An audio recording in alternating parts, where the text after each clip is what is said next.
Dear Dr. Craig, and this letter is from the UK.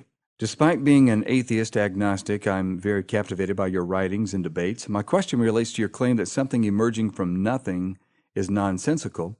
You often use in your opening statements the claim that matter emerging from non-matter is absurd.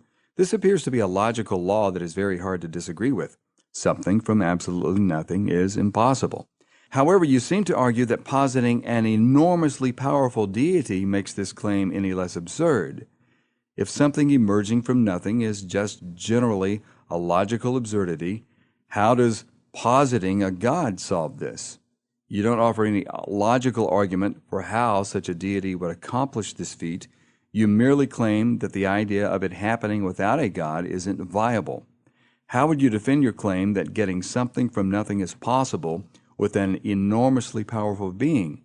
It seems to me that the idea of something from nothing is absurd, however you spin it. Yeah, this is based on evident misunderstandings of the claim. I've never said that matter emerging from non-matter is absurd.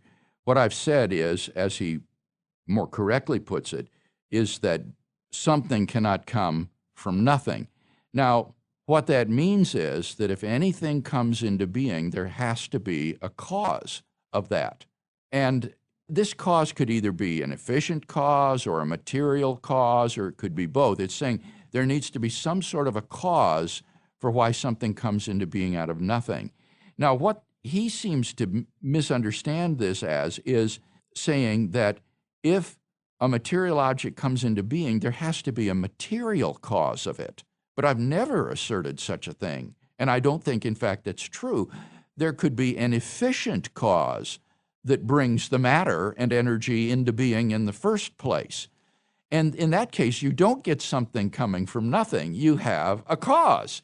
You have an efficient cause. So the problem is he's thinking of nothing here in terms of a kind of absence of matter or something, material causation, where I'm talking about any kind of causation, including efficient causality, which produces the being of its effect.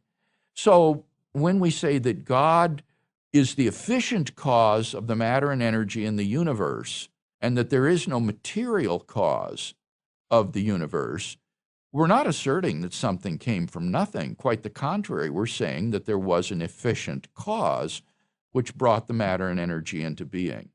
The cosmological argument that I present leaves it open as to what sort of cause the universe has.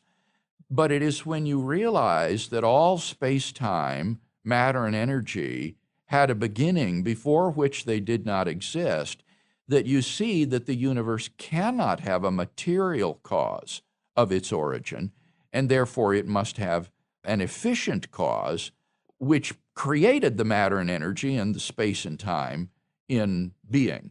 And whether we can understand how that happens is not germane to whether or not this is metaphysically possible. What is metaphysically impossible is that something should come from nothing. That is to say, that the universe should spring into being without any sort of cause at all, material or efficient. But I don't see any metaphysical absurdity in saying that the universe has an efficient cause, and that efficient cause created the matter and energy, space and time when it created the universe. All right. Thank you, Dr. Craig. We have some more questions on God, and we'll look at those next time on Reasonable Faith.